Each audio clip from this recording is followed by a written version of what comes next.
교회학 50번째 시간입니다. 종말론 세 번째 시간이고요. 개인 종말론 두 번째 시간이기도 합니다. 방금 읽은 본문은 나중에 죽음의 원인을 살필 때 다시 확인하도록 하고요. 교환을 중심으로 해서 개인 종말론 함께 공부하도록 하죠. 이미 우리가 확인한 것처럼 종말론은 크게 두 부분으로 나눌 수 있습니다. 시작된 종말과 미래의 종말로 나눌 수 있는데요. 시작된 종말은 우리가 이미 다 확인했죠. 미래 종말도 두 부분으로 나눌 수 있습니다. 개인의 종말과 역사의 종말로 그렇게 나눌 수 있는데요. 개인의 종말에는 육체의 죽음을 다루고 영혼의 불멸을 다룹니다. 그리고 죽음과 그리스도가 재림하실 때 부활하는 그 부활 사이에 인간의 상태를 생각하는 중간 상태가 개인 종말에서 다 다루어집니다. 일반 종말, 우주 종말에서는 그리스도의 재림과 재림의 징조, 그리고 천년왕국, 육체의 부활, 최후 심판과 최종 상태를 우리가 다룰 것입니다. 오늘은 지난번에 했던 개인 종말 가운데 육체의 죽음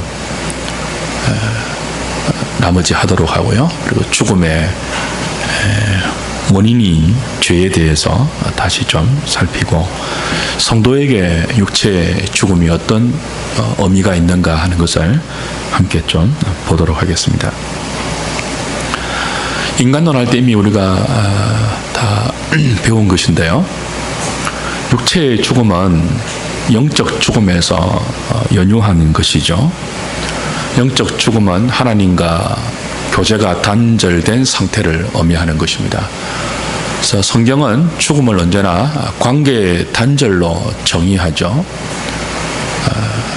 하나님과의 관계 단절이 영적 죽음이고, 이 영적 죽음에서 영혼과 육체가 분리되는 육체의 죽음이 비롯되고, 영원하게 하나님과 단절되는 영원한 영적 사망, 영원한 사망, 지옥이 이제 연결되는 것입니다. 특별히 우리가 지난번에 했던 것처럼 그 중에서도 육체의 죽음은 몸과 영혼의 분리라고 성경이 정의했죠. 의학자가 그리고 생물학자가 정의하는 죽음의 정의와 성경이 정의하는 죽음의 정의는 다릅니다. 몸과 영혼의 분리, 그것을 육체의 죽음이라 그러고요. 육체의 죽음은 또 다른 분리를 가지고 오는데요. 바로 산자와 죽은 자의 분리입니다. 죽는 순간 우리는 즉시 이 하나님이 만드신 창조 세계와 단절되어서 다시는 이 창조 세계로 오지 못하죠. 부활할 때까지는. 그것을 우리가 지난번에 다루었습니다. 죽음 즉시 영혼은 이 산자의 세계와 분리되어서 신자의 영혼은 낙원으로 즉시 가고, 불신자의 영혼은 즉시 음부로 가서 고통을 당한다 하는 것 배웠습니다. 그래서 귀신론 같은 허무맹랑한 이론에 우리가 미혹되지 말아야 할 것은 죽음 이후에 소위 말하는 영이 그 죽음의 세계와 산자의 세계를 왔다 갔다 할 수 없는 거예요. 그건 다 사탄이 죽은 조상의 혼처럼 속여서 사람을 미혹하는 것이니까 그런 현상 혹은 그런 이론들에 여러분 귀를 기울이시거나 또 미혹되면 안 될 것입니다. 죽는 순간 영혼이 왔다 갔다 할 수 있다고요, 없다고요? 못해요. 귀신론은 새빨간 거짓말입니다. 귀신론이 뭐라고 했죠? 베레아 아카데미 귀신론이 뭐라고 했죠? 인간의 수명이 120년인데 그 수명을 다 못 채우고 죽은 사람이 뭐예요? 억울해서 떠도는 것이 귀신이라고 말해요. 그래서 온갖 이 땅에 질고와 병듦과 그 원인이 다 귀신에 있다고 말하면서 귀신을 쫓아내는 것이 모든 그 만사형통의 비결이라고 말하는데 전혀 성경적이지 않는 가르침입니다. 종말론을 몰라서 그러고 성도의 죽음이 무엇이 인간의 죽음이 무엇인지 몰라서 하는 그런 무지한 이론인 거죠. 자, 오늘은 죽음의 원인이 무엇인지에 대해서 좀 보도록 하겠습니다. 왜 인간이 죽어야 하는가? 원래 하나님께서 인간을 하나님의 형상대로 창조하실 때는 죽도록 짓지 않으셨잖아요. 완전하게 지으셨거든요. 보시기에 심히 좋도록 지었단 말이에요. 그런데 그 완전한 인간이 물론 영광의 완성에 이르진 않았지만은 하나님 보시기에 심히 좋도록 지음받은 인간이 왜 죽을 존재가 되었는가? 성경은 죽지 않을 존재인 인간이 죽을 존재가 된 원인을 뭐라고 하죠? 죄 때문에 그렇다라고 이야기합니다. 방금 우리가 읽은 로마서 6장 23절에 뭐라고 되어 있죠? 죄의 삭은 뭐라고요? 사망이래요. 그러니까 사망이 왜 왔느냐라고 할 때 죄의 삭수로 온 거예요. 사망이 자연스러운 게 아니에요. 원래 얻어된 게 아니에요. 죄의 결과로 우리에게 찾아온 불청객이죠. 그래서 우리는 이 사망 앞에, 죄의 삭신 사망 앞에 모두가 두려워하는 것입니다. 죄의 결과이니까요. 죄의 형벌이니까요. 죄의 형벌은 육체의 사망으로 끝나지 않죠. 영원한 사망으로 연결되기 때문에 모든 인생이 그렇게 육체의 사망 앞에 두렵고 떠는 것입니다. 죽음 이후에 뭐가 있다고요? 심판이 있기 때문에. 성경이 인간의 그 사망의 원인을 죄라고 끊임없이 밝히고 있는 것에 비해서 진화론자들, 펠라기우스파들, 그리고 현대신학의 많은 그 주장들은 죽음이 죄로 인한 그 형벌의 결과가 아니고 자연스러운 현상이다. 그렇게 주장합니다. 펠라기우스파, 어거스틴과 맨 처음 하나님의 주권과 인간의 자유의지 논쟁을 벌인 유명한 사람이죠. 인간의 원죄를 부정하지 않고 인간 스스로에게 구원의 능력과 선을 택한 능력이 있다고 주장했던 인간론자인데요. 이 사람은 인간의 죽음이 죄에 대한 형벌이 아니고 원래 그 인간은 죽을 수밖에 없는 가사적인 존재로 창조되었다. 그렇게 주장합니다. 소신이안파도 그렇게 말하고요. 심지어 신정통주의자로 알려진 칼 바르트도 죽음을 죄의 삭스로 보지 않고 인간의 본질로 규정해요. 여러분, 죽음이 인간의 본질이라면 어떻게 됩니까? 하나님께서 창조하신 창조의 일부분이 되는 거죠, 죽음이. 근데 성경은 죽음을 하나님이 창조하신 선한 창조의 결과다, 그렇게 이야기하지 않습니다. 언제나 성경은 분명히 말해요. 죽음이 무엇의 결과라고요? 죄의 결과예요, 죄의 결과. 죽음은 선한 게 아니에요. 죄 때문에 떨어진 하나님의 형벌과 저주의 결과란 말이에요. 성경은 인간이 완전한 피조물로 하나님 보시기에 심히 좋도록 창조되었지만 죄가 들어와서 하나님의 형상을 깨트려 버렸고 죽음을 맞이하게 되었다. 그렇게 가르칩니다. 죄가 어떻게 인간을 죽음으로 몰고 갔죠? 그건 우리 인간론 시간에 상세하게 했습니다. 워낙 좀 시간이 오래되었으니까 좀 기억을 더듬어 보시죠. 우리 그 화분에 꽂혀 있는 꽃을 여러 비유로 설명드렸잖아요. 요한복음 15장에 포도나무 비유를 예수님 말씀하셨는데 나는 포도나무고 너희는 가지다라고 하면서 내게 붙어 있으면 열매를 많이 맺는다라고 했습니다. 근데 포도나무의 가지가 포도나무에서 잘리면 어떻게 됩니까? 곧 마르죠. 열매를 맺는 것이 아니고 곧 말라 죽어요. 왜 그렇죠? 포도나무에서 잘렸기 때문에 그래요.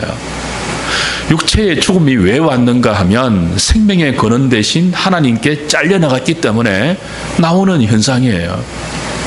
지금은 우리가 뭐 80년, 90년 요즘 100세 시대라고 하는데요. 100세를 살잖아요. 건강하게 사는 것처럼 보여요. 그러나 이게 몇 년을 간다고요? 그게 끝이에요. 육체로서는. 왜 그렇다고요? 하나님께 단절되어 있기 때문에 그래요. 영적 사망의 결과가 육체의 죽음으로 이어지는 거죠. 영적 사망의 결과인 육체의 죽음은 과정을 통하는데요. 노화와 부패의 과정을 통해서 모든 인간은 죽음으로 달려갑니다. 여러분들이 늙으시잖아요.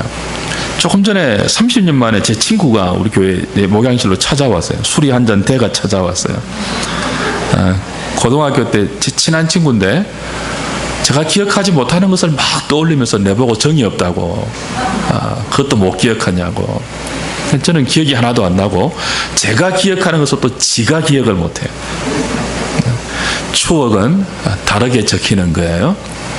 이소라의 노래입니다.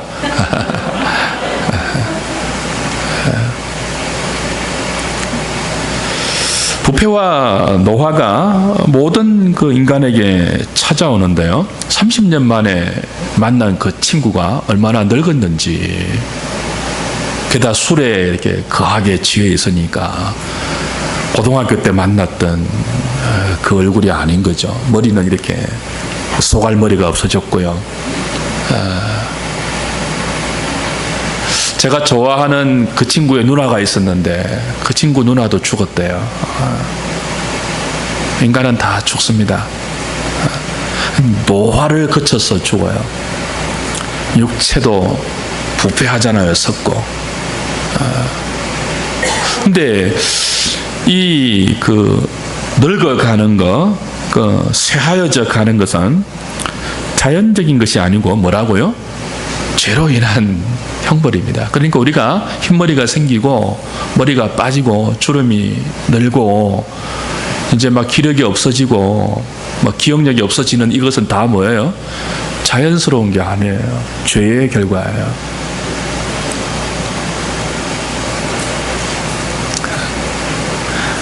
우리는 그거 죄의 결과인 줄 알죠, 성도는. 뭐 잠언 같은 경우는 백발이 영화의 멸류관이다 그런 표현도 있지만 그건 다른 측면에서 인생을 조망한 것이고요.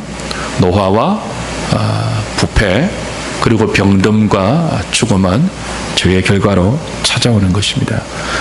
그래서 그리스도인은 육체의 자랑, 육체의 아름다움을 자랑하지 않는 사람입니다. 외모를 자랑하지 않는 사람이에요. 그리스도인은 뭐예요? 지금 건강하고 지금 잘 나간다고 천년 만년 살 것처럼 큰 소리 치는 사람도 아니에요. 제가 오전에 말씀드렸죠? 지금 우리가 아는 것은 다 부분적인 지식이라고 말했죠. 겸손이거든요. 저는 기독교 신앙의 최고 덕목 가운데 하나를 겸손이라고 봐요. 이건 제 말이기도 하지만 어거스틴의 유명한 말이기도 하죠. 천국에 가면은 첫째도 겸손이고 둘째도 겸손이고 셋째도 겸손이라고 어거스틴이 말하지 않았습니까? 그 육체의 자랑, 우리의 외모나 스펙이나 환경을 자랑하지 않는 것은 우리가 죄의 결과로 노화되고 언젠가는 죽음 앞에 직면해야 할 인생임을 우리가 알 때 육체에 대해서, 외모에 대해서, 가진 것에 대해서 겸손할 수 있고 또 그것 때문에 열등감이나 좌절에 빠지지 않을 수 있는 것입니다.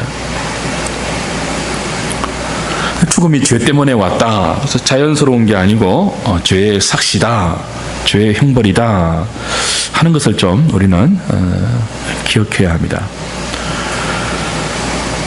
근데 예수 그리스도가 이 죽음을 이기셨잖아요. 그죠? 하나님과 단절되어서 죽을 수밖에 없고 죽어야 하고 죽어서 영원히 지옥에 가야 하는 우리 인생을 위해서 예수님이 오셔서 이 죽음의 문제를 해결했단 말이에요. 어떻게 해결했죠? 죽음 속에 몸소 뛰어 들어가셔서 우리 대신 죄의 형벌인 죽음을 몸소 당하셨어요. 그리고 그 죽음을 사망으로 깨뜨리시고 생명을 획득하셨죠. 그를 믿는 모든 자에게 예수님이 당하신 죄의 형벌인 죽음을 승리할 수 있는 의를 전가시켜 주셨고, 그를 믿는 모든 자에게 그가 이루신 율법의 의를 우리에게 주셔서 그 의를 근거로 한, 그리스도의 영광의 의를 근거로 한 영원한 하나님 나라에 들어갈 수 있는 자격을 부여해 주셨죠. 어려운 자격을 부여해 주셨죠. 예수님께서 우리의 죽음을 해결한 구원자이신데요, 그가 우리를 죽음에서 구원하실 때 하신 방법은 십자가와 부활이지만, 그것이 구체적으로 뭐냐 하면 그 예수 그리스도의 십자가와 부활을 통해서 하나님과 단절된 우리가, 하나님과 원수된 우리가 하나님과 화목되어서 하나님께 가까이 갈 수 있는 담력을 얻고 길을 얻게 된 거죠. 그래서 죽음을 극복하는 시도가 역사 이래 주구장창 시도되었지만, 연결되었지만 성공하지 못했습니다. 죽음을 극복할 수 있는 유일한 길이 무엇입니까? 하나님과의 단절 문제를 해결하고 우리를 생명 되신 하나님께로 인도하는 길과 진리와 생명 되시는 예수 그리스도를 믿는 그 믿음 외에는 죽음 문제를 극복하는 다른 길이 없어요. 그죠? 왜 우리가 예수님 믿는다고요? 그분을 통해서만 하나님께로 갈 수 있으니까요. 나로 말미암지 않고는 아버지께로 올 자가 없다 그랬습니다. 그래서 그분이 구원자인 거예요. 그분이 죽음의 문제를 해결하는 유일한 생명인 거예요. 나를 믿는 자는 죽어도 살겠고 무릇 살아서 나를 믿는 자는 영원히 죽지 아니하리라. 왜요? 그리스도를 통하여 우리가 생명 되신 하나님께 나아갈 수 있고 그분의 생명 안에 담대히 거할 수 있기 때문입니다. 그럼에도 불구하고 예수님을 믿으면 죽음의 문제에서 근본적으로 해결되었잖아요. 그렇잖아요. 히브리서 2장 14절 15절에 이런 말씀이 있죠. 예수님은 십자가와 부활로 죽기를 무서워하면서 죽음의 종노릇하는 모든 자들을 놓아주셨다라고 히브리 기자가 이야기합니다. 예수님은 죽기를 무서워하면서 죽음에 종되어 있는 모든 자들을 해방시키셨어요. 놓아주셨어요. 그런데 왜 우리가 죽죠? 우리가 이미 죽음에서 해방되었는데, 우리가 이미 죽음에서 생명으로 옮겨졌는데 왜 육체의 죽음을 경험하죠? 육체의 죽음은 죄의 삭시라고 했잖아요. 죄의 삭시를 우리 대신 누가 치루었다고요? 예수님이 치루었잖아요. 십자가를 통해서. 이제 우리는 죽음의 종노릇하지 않는 사람이란 말이에요. 죽음에서 해방된 사람이란 말이에요. 근데 왜 죽어요? 그런 생각 안 해보셨어요? 우리는 죽음을 보지 않고 예수 믿는 순간 즉시 에녹처럼 하늘나라로 옮겨갈 수는 없는 걸까요? 근데 하나님은 그리스도인이라 할지라도 모두가 육체의 노화와 질병과 죽음의 과정을 통해서 천국으로 가게 하십니다. 이미 죽음을 그리스도를 통해서 해결해 주셨는데도 불구하고 그 죽음이 죄의 형벌인데 왜 믿는 자에게 죄의 형벌이라고 말하는 죽음의 과정을 허락하시는가 하는 문제예요. 왜 그럴까요?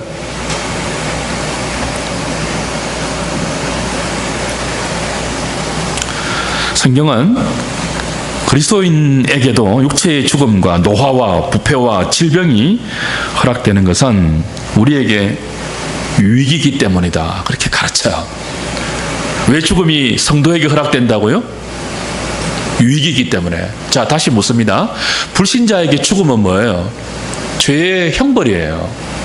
죄로 인한 심판과 형벌이란 말이에요. 근데 성도에게 죽음은 뭐라고요?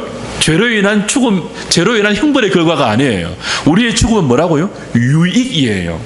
영광이에요. 믿으십니까? 요 최근 조사에 의하면 한국 교회에 오래 다니는 사람, 믿은 연수, 교회 다니는 연수에 상관없이 한국 교회의 30%는, 적어도 교회 안에 있는 사람의 30%는 예수님을 안 믿는 자라는 통계가 나왔습니다. 그러니까 100명이 모이는 교회라고 하면요, 30명은 예수님을 안 믿는 사람이에요. 정확한 통계입니다. 신뢰할 만한 통계예요. 여러분이 이름만 대면 다 알 수 있는 서울의 몇만 명 모이는 유명한 대형교회에 한 유명한 교수님이 부흥회를 인도했습니다. 부흥회를 하면 이제 교인들이 강사를 대접하는 그런 시간이 종종 있지 않습니까? 그래서 한날은 그 교회 어떤 남자 집사님이 그 부흥회 강사를 담임 목사님과 더불어 접대를 했는데, 그 담임 목사님이 식사 접대하는 그 집사님을 강사에게 입이 침이 마르지 않을 정도로 칭찬하더래요. 이분은 우리 교회 최1등 신자라고. 열심히 예배 나오시고 헌신도 많이 하시고 헌금도 최고 많이 하시고요. 막 칭찬을 그렇게 많이 하는 거예요. 그러면서 이렇게 덧붙였습니다. 우리 교회가 몇만 명 모이는데, 몇만 명 모이는 우리 교회에서 1등 신자라면 대한민국에서 1등 신자 아니겠습니까? 그렇게 자랑하더래요. 근데 그 목사님이 잠시 화장실 간 사이에 그 1등 신자가 부흥회 강사한테 이렇게 말했습니다. 목사님, 실례인 줄 알지만 제발 저에게 조금만 시간을 내어서 상담 좀 해주세요라고 하더랍니다. 너무 간절한 얼굴로. 원래 부흥회 가면 그 교회 교인들과 상담해서는 안 되는 게 목회 도의입니다. 그래서는 안 되잖아요. 자기 교회 교육자가 있는데 왜 부흥회 강사한테 상담을 합니까? 신앙 상담을. 그래서 거절하고 만류했죠. 근데 너무 간절하고 너무 절박한 얼굴로 부탁을 하더래요. 그래서 조금만 제가 시간을 그럼 내겠습니다 하고 이제 시간을 내었대요. 뭘 상담한 줄 아십니까? 1등 신자라고 자랑했던 그분이, 목사님, 제가 이 교회 몇십 년 다니고 모이기도 가장 열심히 모이고 헌금도 최고 많이 하고요, 교회 일도 가장 많이 하는 사람인데 죽으면 천국에 있는지 없는지가 안 믿어져요. 진지한 얼굴로. 1등 신자 맞나요? 죽으면 천국이 있는지 없는지, 만약 천국이 없으면 얼마나 두렵고 허무할까 하는 생각이 자기를 늘 지배한대요. 여러분, 이런 분에게, 교회를 아무리 오래 다녔지만 이런 분에게 죽음은 유익이 아니에요. 여전히 죽음은 두려움의 대상이에요. 어때요, 여러분? 종말론을 배우니까 물어보셔야 돼요. 한국 교회 안에 교회는 다니는데 30%가 예수를 안 믿는데요. 예수님 만난 적이 없다는 거죠. 직분도 받고 열심히 신앙생활 하는 것처럼 보이는데 그 내면에 예수님과 만난 적이 없대요. 십자가 사건이 안 믿어진대요. 그저 다니는 거예요. 왜 은혜로 구원받았는지 모르는 거예요. 멋들어지게 기도할 수 있지만 그리스도의 십자가에 대한 감격이 가슴 속에 밀려온 적이 없대요. 천국과 종말에 대한 확신이 없는 거예요. 이런 분에게 성도의 죽음은 유익이 아니죠. 성경이 그토록 말하는 영광이 아니죠, 죽음이. 여러분 물어보세요. 여러분이 예수 그리스도 안에서 죽음 문제를 해결하고 있습니까? 제가 이번에 신장암 판정 받았잖아요. 남의 일이 아닙니다. 인간은 다 죽음 앞에 직면합니다. 그 죽음 앞에 두려워할 것입니까? 죽음을 영광으로 맞이하실 것입니까? 죽음을 유익이라고 감사하겠습니까? 여러분이 풀어야 할 문제입니다. 물어보셔야 돼요. 이 문제 해결 못하면 교회만 다니는 사람이 될 수 있는 것입니다.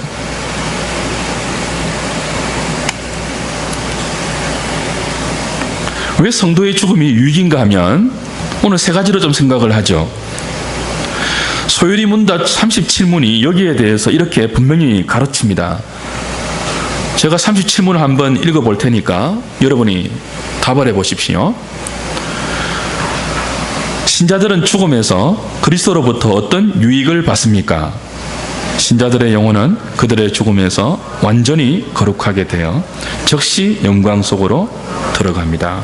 그리고 그들의 육신은 여전히 그리스도와 연합하여 부활 때까지 그들의 무덤에서 쉽니다. 자, 물음이 그래요. 신자들은 죽음에서 어떤 유익을 그리스도로부터 받습니까? 물음 자체가 죽음을 뭐라고 한다고요? 유익이라고 가르친다고요. 불신자에게 죽음이 뭐라고요? 죄에 대한 형벌이에요. 죄에 대한 심판이에요. 근데 그 문제를 그리스도 안에서 해결받은 성도들에게 죽음은 뭐라고요? 그리스도로부터 받는 유익이에요, 유익. 우리의 죄의 삭을 당신이 죽으심으로 해결해 주시고 오히려 죽음을 통해서 그리스도는 우리에게 유익을 주신다는 거예요. 유익을. 어떤 유익이죠? 우리의 영혼이 죽음을 통해서 완전히 거룩하게 되는 유익을 얻죠. 그리고 즉시 영광 속으로 들어가는 유익을 얻는데요. 그 통과 관문이 뭐라고 하는 거예요? 육체의 죽음이라는 거예요. 성도에게는.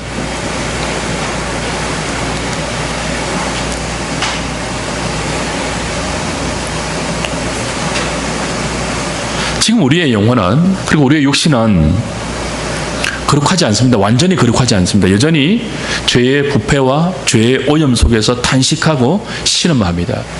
나중에 다루겠지만 하이델베르그 요리문답을 다루겠지만 이 죄에 대해서 여전히 영향을 받고 있는 우리의 몸과 우리의 영혼이 완전히 거룩해지는 순간이 언제라고요? 죽음의 순간입니다. 그래서 죽음은 우리에게 뭐라고요? 유익입니다. 완전히 거룩해지니까. 저는 여러분에게 정말 묻고 싶은 게 하나였어요. 여러분은 여러분의 영혼과 여러분의 육신에 대해서 더 거룩하고 싶다는 생각을 가지십니까? 그거 가지셔야 성도입니다. 그 농도가 옅은지 진한지는 둘째로 치고요. 그리스도 안에서 거듭난 새로운 피조물이라면 우리의 영혼에 어떤 갈증이 있어야 한다고요? 더 거룩해지고 싶다는 갈증이 있어야 돼요. 그것을 의에 추리고 목마른 마음이라고 했잖아요. 그죠? 물어보십시오. 더 거룩해지고 싶은 갈증이 있으십니까? 근데 육신을 입고 있을 때는 더 거룩해지고 싶은 갈망이 있지만 그 거룩함의 한계를 느낍니다. 죄가 방해가 되고 몸이 방해가 돼요. 그 죄의 방해와 몸의 방해를 다 뚫고 완전히 거룩해지는 순간이 언제라고요? 성도에게 죽음입니다. 우리는 그날을 기다리는 거예요.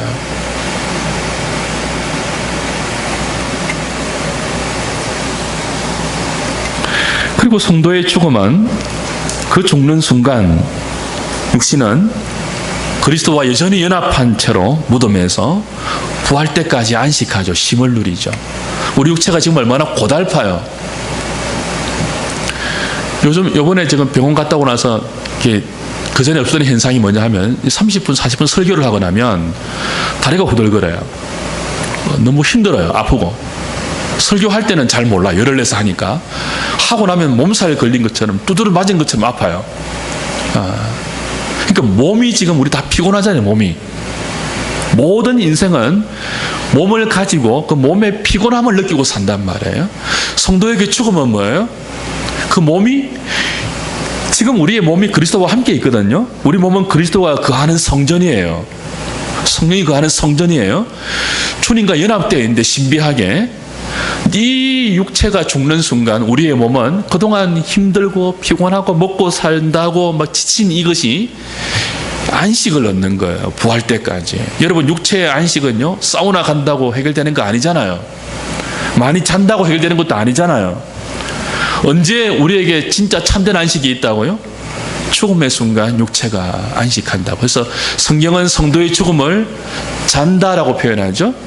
자는 것만큼 보약이 없잖아요. 육체를 본다면. 그래서 죽음이 자는 거예요. 자는 거. 쉬는 거예요. 쉬는 거. 그래서 성경은 성도의 죽음을 죄로 인한 형벌의 결과가 아니고 뭐라고 하는 거죠? 유익이라고 말하는 거죠. 그리스도로부터 얻는 유익이래요. 성도의 죽음을. 영혼이 완전히 거룩해지고 몸이 뭐예요? 쉬는 거예요. 쉬는 거.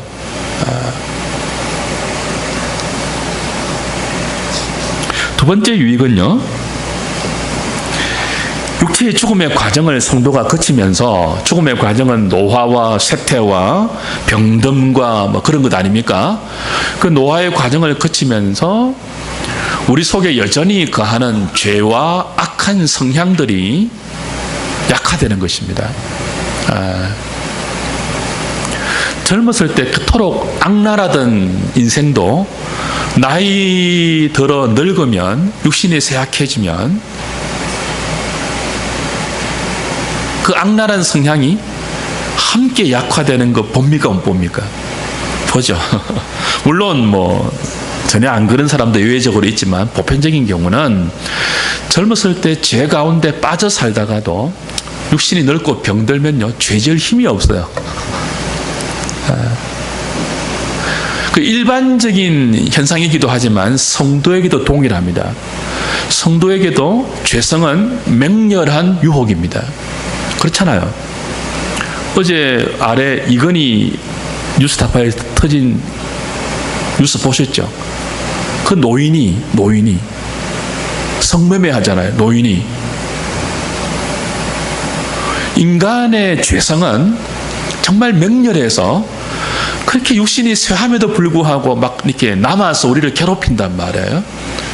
근데 성도에게 육체의 죽음의 과정인 노화는요, 그 모든 늙고 쇠하여지는 과정을 통하여 여전히 남아있는 우리의 죄성을 발견하는 동시에 연약함을 주님께 의탁하고 하나님을 더 의지하게 만드는 영적 진보를 이루어지는 계기가 됩니다. 무엇이요? 육체의 노화와 죽음이 말해요. 만약 우리에게 죽음이라는 육체의 과정이 허락되지 않는다면, 성도인데 병도 안 들고 피곤하지도 않고 늙지도 않고 이런다면 얼마나 교만하겠습니까? 그죠? 근데 예수 믿는데도 우리 늙잖아요. 병들고 안 되기도 하고 막 피곤하고 지치고 하잖아요. 똑같이. 근데 그것을 통해서 우리는 겸손해지고 영적 진보를 가져옵니다. 이것이 유익입니다. 우리의 연약함을 아시고 하나님은 죄의 문제를, 죽음의 문제를 그리스도 안에서 해결받은 존재임에도 불구하고 우리에게 노화와 부패와 늙음과 병듦과 죽음을 허락하셔서 그 모든 과정을 믿음으로 걷게 하시고 겸손하게 만드시고 영적 진보를 이루어 가시기 때문에 성도에게 죽음은 유익이다, 이렇게 말하는 거죠. 그 다음 페이지 보십시오. 세 번째, 성도에게 육체의 죽음이 유익이 되는 또 다른 이유는 죽음을 통해서 죄와 단절되기 때문입니다. 그 지긋지긋한 죄와 단절되기 때문입니다. 여러분, 죄가 지긋지긋하다는 생각을 해보셨습니까? 몸서리치도록 혐오스럽고 그렇게 끊고 싶은데 나를 쫓아다니면서 괴롭히는 이 죄에 대해서 여러분이 정말 지긋지긋한 마음을 가지시는지 모르겠어요. 지긋지긋해도 따라다니면서 괴롭히는 놈이 죄입니다. 죄. 그 지긋지긋한 죄와 영원히 이별하는 순간이 언제예요? 죽음입니다. 죽음. 그래서 성도에게 죽음은 뭐예요? 유익입니다. 유익. 성도에게 죽음은 단순히 영혼과 육신이 분리되는 사건만이 아니고 육신의 죄를 거치고 안식하는 순간이고 영원한 생명으로 들어가는 순간입니다. 그 뒤에 같이 한번 볼까요? 시작. 그러므로 성도의 죽음은 죄로 인한 형벌이 아니라 말할 수 없는 유익과 영광입니다. 하이델베르그 교리문답 42문은 이렇게 가르칩니다. 같이 읽겠습니다. 시작. 우리의 죽음은 우리의 죄를 위한 보상이 아니라 다만 죄에 대해 죽고 영생에 들어가는 것이다. 자, 죽음이 일반적으로 불신자에게는 죄에 대한 보상이에요. 죄에 대한 삭시예요. 죄에 대한 결과예요. 근데 성도에게는 죽음이 뭐라고요? 죄에 대해 죽는 거예요. 죄에 대한 보상이 아니고 죄에 대해 죽는 거예요. 그 지긋지긋한 죄 자체에 대해서 죽는 거예요. 그리고 영생에 들어가는 것이죠. 여러분, 지긋지긋하게 자신을 괴롭히는 것과 이렇게 단절되면, 해방되면 시원하잖아요. 시원하잖아요. 제가 지난번에 그 삼성병원에서 이제 그 진료를 기다리면서 대기하고 있는데, 그게 뭐 거의 다 암 환자예요. 그 몇 년 동안에 이제 암을 치료받을 때 계속 이렇게 진료를 받지 않습니까? 근데 한 분이 병실을 나오면서 만세를 부르는 거예요. 만세를. 와, 해방이다 이러면서, 와, 졸업이다 그러면서 아마 5년 지나서 완치 판정을 받은 거예요. 그 지긋지긋하게 자신을 괴롭히는 이 암이라는 그 정체에 대해서 그 지긋지긋한 놈과 이제는 뭐예요? 단절되었다는 거예요. 너무 시원하다는 거죠. 주변에 사람이 너무 많은데 막 만세를 부르면서 막 너무 기쁜 표정으로 이렇게 막 환호하는 거예요. 성도에게 죽음이 뭐라고요? 지긋지긋하게 저와 여러분들을 괴롭히는 죄에 대해서 해방되는 순간입니다. 그 지긋지긋한 놈에서부터 벗어나는 순간이 환호의 순간인 것이죠. 우리는 로마서 8장 23절 말씀처럼 이 죄 때문에 속으로 탄식하면서 양자될 것, 곧 우리 몸의 구속을 기다리는 존재들이에요. 성도가 그래요. 죄 때문에 막 속으로 탄식하면서 우리 몸의 구속의 날을 기다리는 그런 존재들이죠. 그래서 성도에게 죽으면 뭐라고요? 몸의 구속의 날이에요. 몸의 구속의 날. 죄 짓는 날을 끝내는 날입니다. 축하드립니다라고 축하받는 날이에요. 인간적으로 우리 다 슬프고 죽음으로 이별하면 다 안타깝고 참 눈물 나지만, 그러나 정말 우리가 정확하게 죽음에 대한 인식과 성도의 삶에 대한 이해를 갖고 있다면 죽음의 순간 먼저 가는 사람은 뭐라고 작별할 수 있어야 돼요? 얘들아, 고생하라.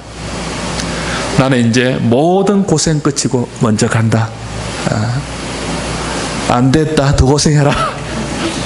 그리고 보내는 사람은요, 잘 가십시오. 애썼습니다. 수고했습니다. 편히 쉬십시오. 곧 따라갈게요. 그러는 순간이란 말이에요. 그걸 극복하는 사람이 그리스도인이에요. 여러분, 왜 한국 교회가 힘이 없는 줄 아세요? 왜 교인들이 힘이 없는 줄 아세요? 왜 말씀에 순종하는 것을 그토록 두려워하는 줄 아세요? 망하는 것이 두려워서 그래요. 죽는 것이 두려워서 그래요. 이렇게 하다가 뒤처지면 어떻게 하지?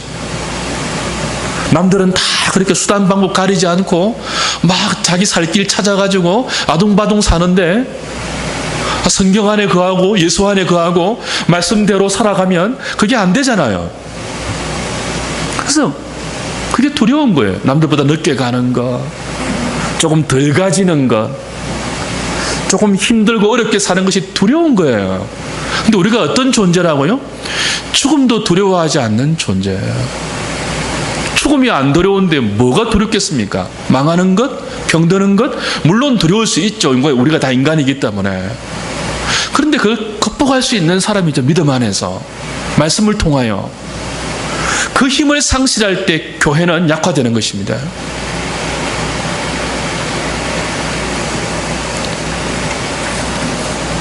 바울의 고백을 보십시오.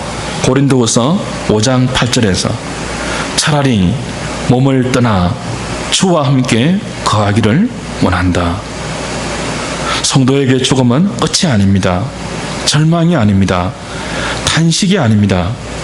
성도에게 죽음은 이 땅의 비참함과 허무함을 벗어버리고 영광의 그리스도와 더 깊은 교통을 나누는 것을 의미하기 때문에 오히려 영광의 시작이며 절망을 끝내는 날입니다. 그래서 성경과 요리문답은 성도의 죽음을 유익이라고 말하고 있는 것입니다. 우리가 죽음으로 다 개인적인 종말을 맞이하지만 이 죽음이 우리에게는 유익이고 영광이고 소망이라는 사실을 다시 확인받았습니다. 그 믿음 가지고 사십시오. 담대하게 세상을 사십시오. 제가 우리 딸들에게 늘 말해요. 그 둘째는 고3이고 이제 첫째는 이제 3학년 2학기잖아요. 근데 이 첫째가 집에 오면은 며칠을 못 있고 다시 서울로 자꾸 간대요. 그 서울 분위기가 열심히 안 하면은 정말 안 되는 분위기래요. 제가 앉혀놓고 말해요. 인생은 긴 거다. 직장 빨리 안 가도 된다. 우리 고3한테도 그래요. 재수해도 된다. 스카이 안 가도 된다. 성실히 공부하고 아빠 엄마니 성실히 공부한 거 알고 감사하니까 스트레스 받지 말고 기쁘게 공부해. 그래도 잘 안 되죠. 애들이니까. 늘 가르쳐요. 여러분, 인생 눈에 보이는 거 그렇게 중요한 거 아닙니다. 잘 살고 건강하고 부자 되고 그렇게 중요한 것 아닙니다. 거기 목숨을 걸지 마십시오. 여러분의 구원자 예수님께 여러분을 매십시오. 그것만큼 여러분의 삶을 확실하고 안전하게 보장하는 것이 없습니다. 제발 그리스도께 매이십시오. 세상에 매이면 죽음이 두려워요. 죽음이 두려운 순간 모든 것이 두려워요. 모든 것이 두려우면 말씀대로 살지 못해요. 말씀대로 살지 못해서 약한 거예요. 우리가 할 말이 없어요. 교회는 다니는데 우리의 삶과 우리의 모양으로 할 메시지가 없어요. 전해줄 메시지가 없어요. 똑같으니까요. 믿지 않는 사람과 똑같은 것을 추구하고요, 믿지 않는 사람과 똑같은 것을 두려워해요. 종말론을 공부하면서 죽음을 유익이라고 배우는 믿음을 가지시고 그 은혜를 구하시면서 죽음에서 근본적으로 승리한 자로서의 삶을 여러분에게 주어진 각기 다양한 걸음에서 길에서 펼치십시오. 주저하지 말고 담대하게 살아내십시오. 찬송할까요?